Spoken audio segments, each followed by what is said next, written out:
സാക്ഷി.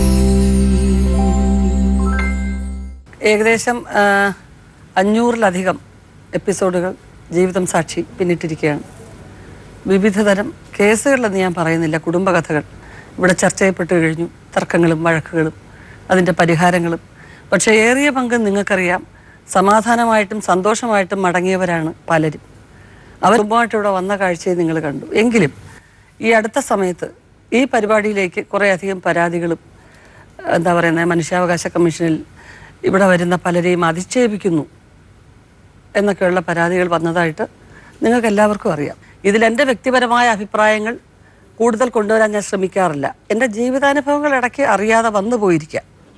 പിന്നെ അധിക്ഷേപം എന്ന് നിങ്ങൾ പറയുന്നത്, ഒരു സ്ത്രീയെ ഒരാൾ പരസ്യമായിട്ട് അപമാനിച്ചുകൊണ്ടേയിരിക്കുന്നു. സ്വന്തം ഭാര്യയായിട്ട് കുറേയധികം കാലം ജീവിച്ചിരുന്നൊരു സ്ത്രീയെ ഇങ്ങനെ ഒരു സദസ്സിലൊരാൾ വൃത്തികെട്ട വാക്കുകൾ സംസാരിച്ചുകൊണ്ടിരിക്കുന്നത്, ആ കുടുംബം ഒന്നിച്ചു പോകട്ടെ, ഇനി അവിടെ പ്രശ്നം ഉണ്ടാകരുതേ എന്ന് കരുതി എഡിറ്റ് ചെയ്ത് ഞങ്ങൾ ആ ഭാഗം മാറ്റി വെക്കുന്നുണ്ട്. അത് നിങ്ങൾ കാണുന്നില്ല. ആ വ്യക്തികളെക്കുറിച്ച് അല്ലെങ്കിൽ ആ വ്യക്തികളോട് എനിക്കോ ഈ കോടതിക്കോ ഈ ചാനലിനോ പ്രത്യേകിച്ച് എന്തെങ്കിലും വിരോധമോ വൈരാഗ്യമോ ഇല്ല.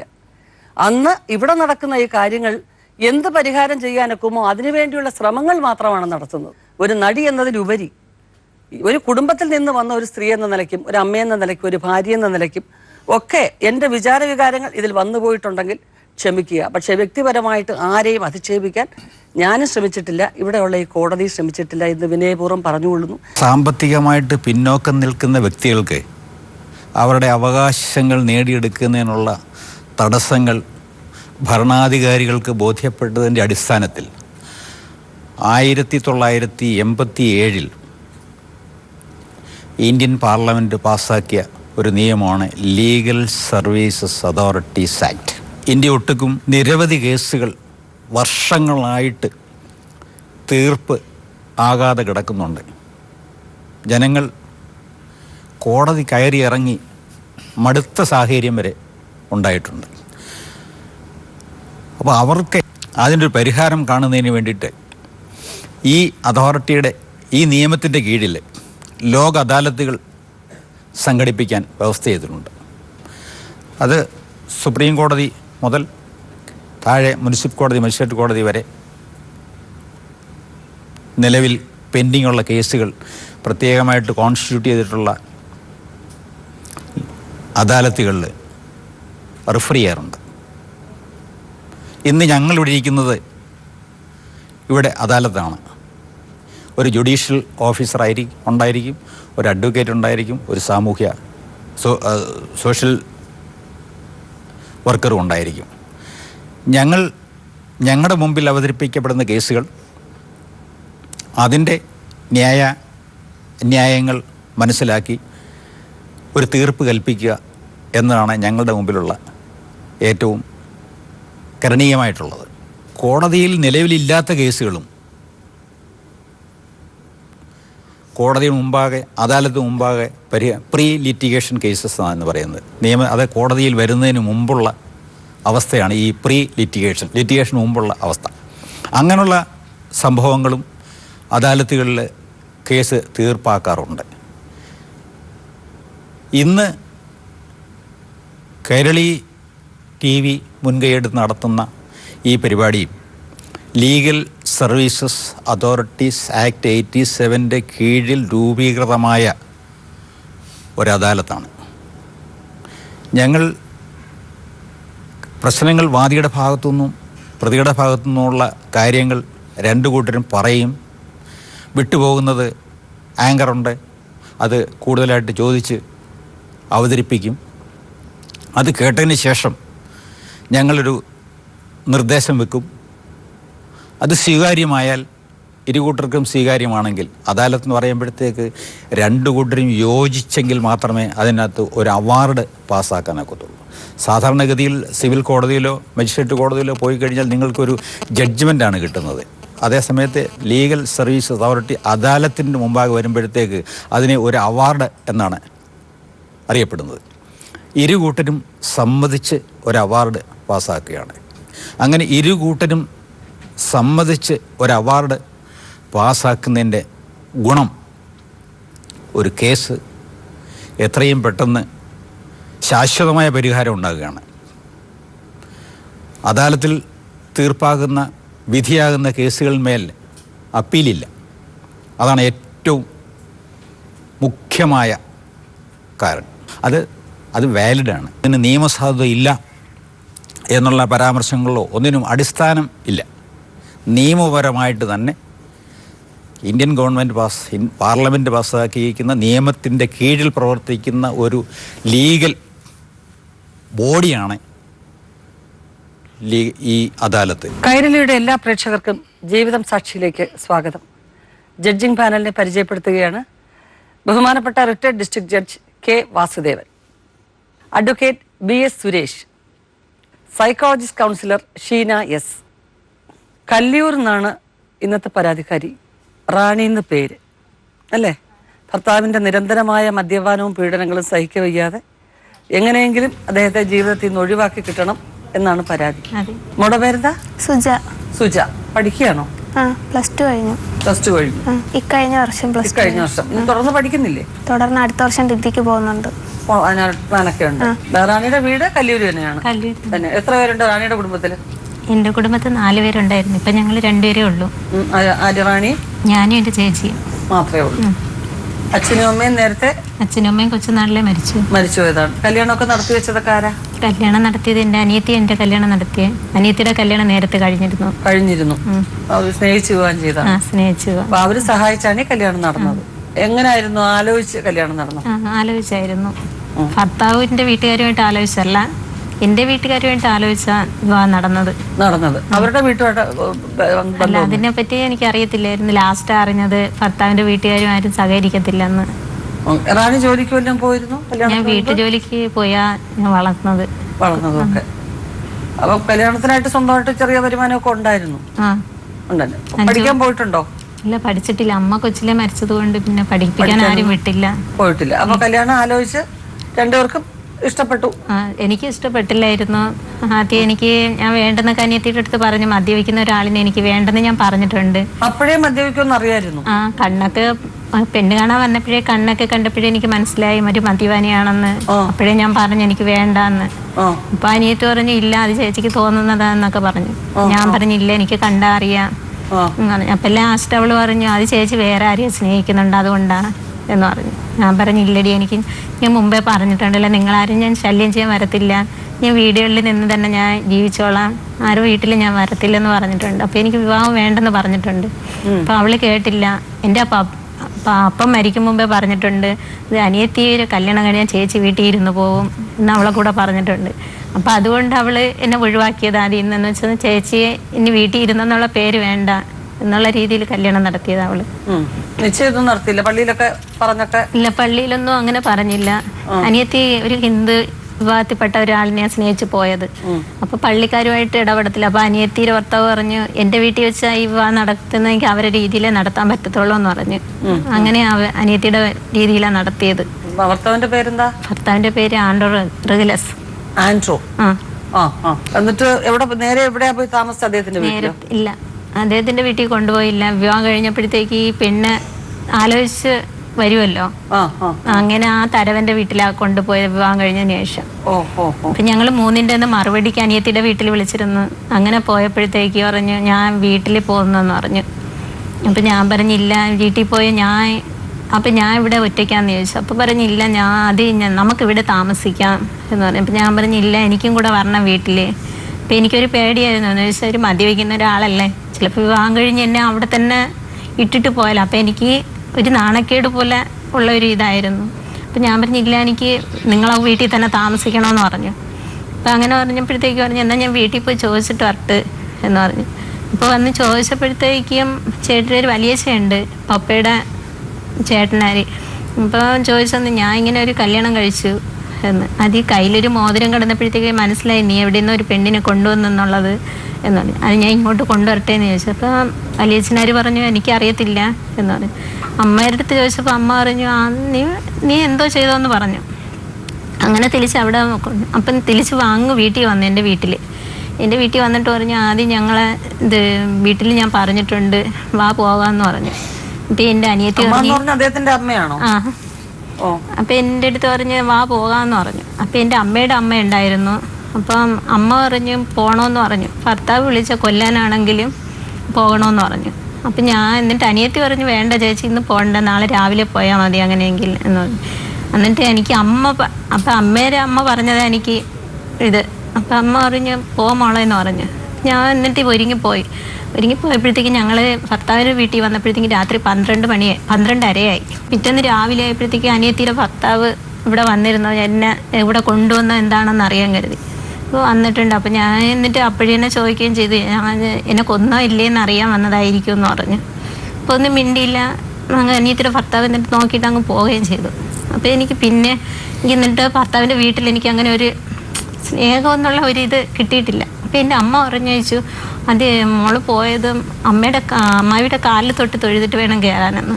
അപ്പം എൻ്റെ അടുത്തൊക്കെ ഭർത്താവ് കയറാൻ പറഞ്ഞു വീട്ടിൽ. അപ്പം ഞാൻ പറഞ്ഞില്ല, അമ്മയെ വിളിക്കാൻ പറഞ്ഞു. അപ്പം അമ്മ രാത്രി 12:30 ആയില്ല, എല്ലാവരും നല്ല ഉറക്കമായിരുന്നു.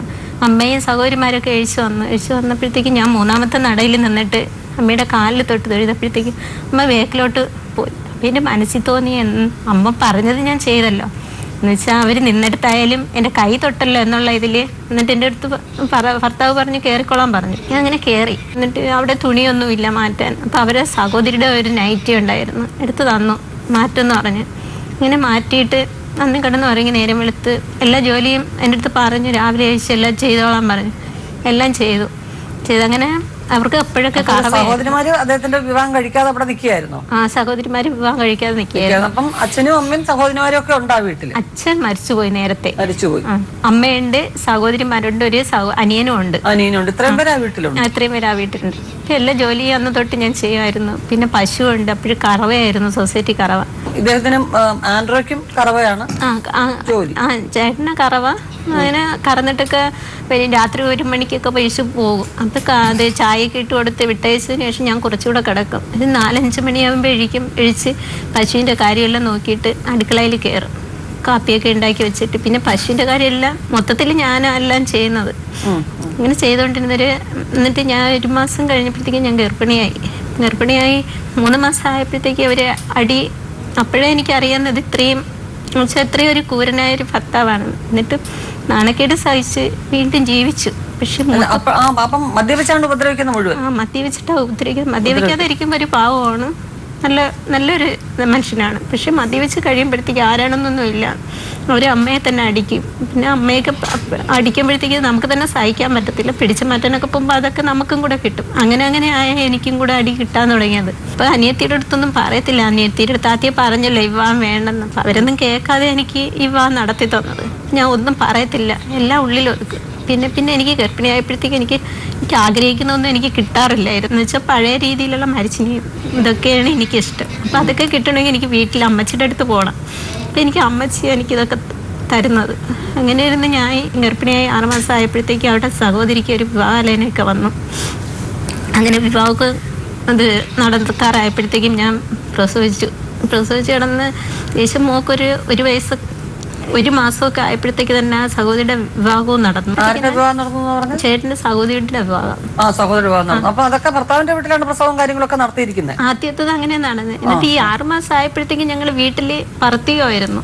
ഒരേ വീട്ടില് പിന്നെ 2 അടുക്കള, 2 പാചകം, അങ്ങനെ താമസിക്കുന്നു. ഞാൻ വെളിയിലിട്ടായിരുന്നു വെക്കുന്നത്. പിന്നെ എന്നുവെച്ചാൽ ജോലിക്കൊന്നും പോകത്തില്ല. ഇപ്പൊ വീട്ടിൽ ഇരിക്കും, പൈസയൊന്നും ഇല്ല. അപ്പൊ പിന്നെ എല്ലാവരും പിന്നെ അവിടെ എന്തെങ്കിലും നമ്മൾ കോരി കഴിക്കാൻ പോകുമ്പോൾ അവരുടെ കുത്തുവാക്ക് കേൾക്കണം. അപ്പൊ എനിക്കത് ഇഷ്ടമില്ല. ഭർത്താവ് കൊണ്ടുവരുന്നെങ്കിൽ വേവിക്കുക എന്നുള്ള രീതിയിലാണ് ഞാൻ ഭർത്തിയായത്. ഈ കറവയ്ക്ക് പോകുന്നവരെല്ലാരും ഒരുമിച്ചല്ലായിരുന്നു ഇത് സൊസൈറ്റി പാല് കൊടുക്കാനൊക്കെ എല്ലാം കറന്നുകൊണ്ടൊക്കെ ഇരുന്ന്. പിന്നെ അദ്ദേഹം കറവയ്ക്ക് പോവാതായി. കറവയ്ക്കും പോകത്തില്ല. പിന്നെ ഞാൻ സ്ത്രീധനമായിട്ട് 10,000 രൂപ കൊടുത്തിരുന്നു. അപ്പൊ ആ 10,000 രൂപയ്ക്ക് ഒരു ആട്ട എടുത്തിരുന്നു. ആ ആട്ട എടുത്തിട്ടും ആ ആട്ടയും ഓടത്തില്ല. മദ്യപിക്കാൻ കിട്ടിക്കഴിഞ്ഞാൽ പിന്നെ ആ ആട്ട വീട്ടിയിടും. എന്ന് വെച്ചാൽ കുടിക്കാൻ കിട്ടിയല്ലോ, പിന്നെ പോകത്തില്ല. പിന്നെ മോളെ പ്രസവിച്ചു. അപ്പോഴും മോളെ പ്രസവിച്ചപ്പോഴത്തേക്ക് പിന്നെ ചേട്ടനെ കണ്ട് പേടിച്ച് ചേട്ടൻ്റെ അമ്മയും കൂടെ ആസ്പത്രിയിൽ വന്നിരുന്നു. അപ്പോൾ ആദ്യത്തെ പ്രസവം ചേട്ടൻ്റെ വീട്ടിലാണ് നടന്നത്. എനിക്ക് ആരും ഇല്ലാത്തത് കൊണ്ട് അവിടെ നടന്നു. എന്നിട്ടും ആഹാരത്തിനൊക്കെ വീണ്ടും ഞാൻ പ്രസവ സമയത്തിരുന്നത് പോലെ ഞാൻ കഴിഞ്ഞത്. എപ്പോഴെങ്കിലും ഒരു നേരം കിട്ടിയാൽ കിട്ടും, ഇല്ലെങ്കിൽ കിട്ടില്ല.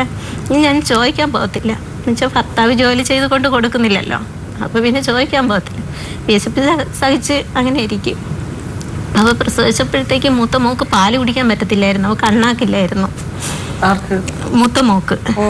അങ്ങനെ പ്രസവിച്ചപ്പോഴത്തേക്ക് കണ്ടുപിടിച്ചില്ല. ഡോക്ടർമാർ എന്നെ വഴക്ക് പറഞ്ഞത് നിങ്ങൾ കൊടുക്കാത്തത് കൊണ്ടാ കുട്ടിക്ക് എന്നൊക്കെ പറഞ്ഞു. പിന്നെ ഞങ്ങൾ പഞ്ചായത്തിലൊരു ഡോക്ടർ വന്നപ്പോഴത്തേക്ക് അവിടെ കൊണ്ടുപോയി. അങ്ങനെ പൊടിയൊക്കെ വാങ്ങി, ഡോക്ടർ ഒരു പൊടിയുടെ പേരെഴുതുന്നു, അതൊക്കെ വാങ്ങി വെള്ളത്തിൽ കലക്കി നിപ്പിളിൽ വലിയ ദൂരം ഇട്ടിട്ട് കൊടുക്കും. അതൊക്കെ മൂക്കിൽ കൂടെ വരുമായിരുന്നു ഇങ്ങനെ കൊടുക്കുമ്പോൾ. പിന്നെ തലയൊക്കെ പൊക്കി വെച്ചിട്ട് അവരൊരു ഇത് പറഞ്ഞു തന്നു, അങ്ങനെ വേണം കൊടുക്കാൻ എന്ന് പറഞ്ഞു. കൊടുത്തിട്ട് കുറച്ച് നേരം നമ്മൾ കയ്യിൽ വെച്ചിരുന്നിട്ട് അത് ദഹിക്കുമെന്നാവുമ്പോഴത്തേക്കും കടത്തിക്കോളാൻ പറയും. അങ്ങനെ അവളെ വളർത്തിയെടുത്ത് 1.25 വയസ്സായപ്പോഴത്തേക്കും ഓപ്പറേഷൻ ചെയ്തു അണ്ണാക്ക്. അങ്ങനെ ഓപ്പറേഷൻ ചെയ്തു, കുഴപ്പമില്ല. ഇപ്പം നല്ല രീതിയിൽ സംസാരിക്കും, ഞാൻ ചെയ്യുന്നുണ്ട്. ഭർത്താവ് സഹകരിച്ചു. പിന്നെ അപ്പോഴും മെഡിക്കൽ കോളേജിലൊന്നും അപ്പോഴും പൈസ ആകത്തില്ലല്ലോ, ഫ്രീ ആയിട്ടായിരുന്നു. ആശുപത്രിയിലൊക്കെ അപ്പോഴൊക്കെ വരുമായിരുന്നു. അപ്പോഴും പക്ഷെ ഇത്രയും കൂരതല്ലായിരുന്നു. എന്നാലും മൂത്തമോളെ പ്രസവിച്ച് 40 ദിവസം ആയപ്പോഴത്തേക്ക് തന്നെ എന്നെ കുറുക്കിൽ കുനിച്ച് നിർത്തിയിട്ട് ഇടിയൊക്കെ തന്നു. അപ്പോൾ ചേട്ടൻ്റെ വലിയച്ഛൻ്റെ ഭാര്യയെ വന്ന് പിടിച്ചൊക്കെ മാറ്റി അവരെ വീട്ടിൽ കൊണ്ടിരുത്തിയിരുന്നു. അപ്പം ഞാൻ പറഞ്ഞു, ഞാൻ വീട്ടിൽ പോകുന്ന എനിക്ക് ഒരു കൊച്ചല്ലേ ഉള്ളൂ, ഞാൻ ഇറന്നായാലും ഞാൻ അതിനെ വളർത്തിക്കൊള്ളാമെന്ന് പറഞ്ഞു. അപ്പം ഞാൻ കുറേ ദൂരം നടന്നു മോളെയും കൊണ്ട്. നടന്നപ്പോഴത്തേക്കും അനിയനും ചേട്ടനും കൂടെ കാറിൽ ആട്ടയിൽ വന്നിട്ട് പറഞ്ഞു, അത് എന്നെ നാണം കെടുത്തല്ലേ, ആട്ടയിൽ കയറാൻ പറഞ്ഞു. പിന്നെ ഞാനും വിചാരിച്ചു ഇനി ഞാനായിട്ടൊരു നാണക്കേട് വരുത്തണ്ടല്ലോ എന്ന് വിചാരിച്ച് തിരിച്ചു വന്നതിന് ശേഷവും ഞാൻ വീണ്ടും അടിയുടിയും കൊണ്ട് ഞാൻ ഈ അമ്മാവിയമ്മയ്ക്ക് അവിടെ അവർക്ക് ഇദ്ദേഹം ഒന്നും കൊടുക്കുന്നില്ല, അവരുടെ ചെലവൊക്കെ നടക്കുന്നത് എങ്ങനെ? അവർക്ക് മാമന്റെ പെൻഷൻ ഉണ്ടായിരുന്നു, മാമന് ജോലി ഉണ്ടായിരുന്നു. അപ്പൊ മാമൻ മരിച്ചപ്പോ ആ പെൻഷൻ അമ്മയ്ക്ക് കിട്ടുന്നുണ്ടായിരുന്നു. അപ്പൊ ഈ 3-4 പശുക്കളുണ്ടെന്ന് പറഞ്ഞ പിന്നെ അതിനെ കറക്കുകയോ പാല് വിൽക്കുകയോ കറക്കുന്നതല്ല ഈ ചേട്ടനാരെ കറക്കുന്നത്. കറന്ന് ഈ പാലും കൂടെ സൊസൈറ്റി കൊണ്ടുപോകും. പൈസയൊക്കെ അവരാ വാങ്ങിക്കുന്നത്, ഭർത്താവാ വാങ്ങിക്കുന്നത്. പിന്നെ വരുമാനം ഇല്ലാന്ന് പറഞ്ഞോണ്ട് ചോദിക്കുക, നിങ്ങൾക്കൊരു വരുമാനം ഇല്ലായിരുന്നു എന്നുള്ളതുകൊണ്ട് ചോദിക്കില്ല. അപ്പോഴൊക്കെ നല്ല വരുമാനമായിരുന്നു. ഈ കറവ ഉണ്ടായിരുന്ന സമയം നല്ല വരുമാനമായിരുന്നു, ചെലവൊക്കെ വീട്ടില് നടക്കുമായിരുന്നു. ഇത് അദ്ദേഹത്തിന്റെ വസ്തുവില് പിന്നെ അദ്ദേഹത്തിന്റേതായിട്ടുള്ള വക കാണുമല്ലോ. ഉണ്ടായിരുന്നു. 31 സെന്റ് വസ്തു ഉണ്ടായിരുന്നു അദ്ദേഹത്തിന്റെ പേര് മാത്രം. 11 സെന്റ് 10 സെന്റ് എന്റെ വിവാഹത്തിന് മുമ്പേ തന്നെ വിറ്റിരുന്നു. വിറ്റെന്ത് ചെയ്തെന്ന് അറിയില്ല, അപ്പോഴും വിറ്റത്. പക്ഷെ പിന്നെ എന്റെ വിവാഹം കഴിഞ്ഞതിന് ശേഷം 21 സെന്റ് ഉണ്ടായിരുന്നു വീണ്ടും. ആ 21 സെന്റിൽ വിറ്റിട്ട് വാഹനമൊന്നും ഓടാത്ത ഒരു സ്ഥലത്ത് 10 സെന്റ് വാങ്ങി. ബാക്കി പൈസ എല്ലാം കൂട്ടുകാരുമായിട്ട് കളിച്ച് തീർത്തു. അവിടെയായിരുന്നു ഒരു കൊച്ചു പണ്ടത്തെ ഓല കെട്ടിടവും വീടുമായിരുന്നു. അങ്ങനെ അവിടെ താമസിച്ചുകൊണ്ടിരുന്നത്. അപ്പൊ അതും വിൽക്കുമെന്നുള്ള ഇതായപ്പോഴത്തേക്കും ചേട്ടൻ്റെ വലിയച്ഛൻ 5 സെന്റ് മൂത്ത മോക്ക് ഇഷ്ടദാനമായിട്ട് 5 സെന്റ് കൊടുത്തു.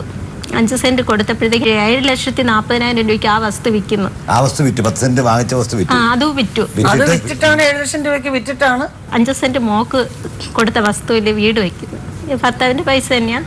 വീട് വെച്ച് അവിടെ വെച്ചൊക്കെ പൂർത്തിയായെന്ന് പറയാൻ പറ്റത്തില്ല, കതവൊന്നും ഇട്ടില്ല, ഇപ്പോഴും അങ്ങനെ കിടക്കുന്നത്. എന്നിട്ട് ഞാൻ പറഞ്ഞു, നല്ല രീതിയിൽ വെക്കുന്നെങ്കിൽ നല്ല രീതിയിൽ വെക്കണം. നമുക്ക് മക്കളൊക്കെ പെൺപിള്ളേരല്ലേ, അവരെ റൂമിലെങ്കിലും നല്ല കതവും ജനലൊക്കെ വേണം, അവർക്കൊരു തുണി മാറ്റണമെങ്കിലും നമുക്ക് വേണം, അതുകൊണ്ട് അതെല്ലാം ചെയ്യണം എന്ന് പറഞ്ഞു. ഇപ്പോഴും എല്ലാം ചെയ്യാമെന്ന് പറഞ്ഞു. പക്ഷെ ഈ വസ്തു വാങ്ങിയ ആൾ പൈസ കൊടുക്കുന്നത് ഞാൻ അറിയുന്നില്ല.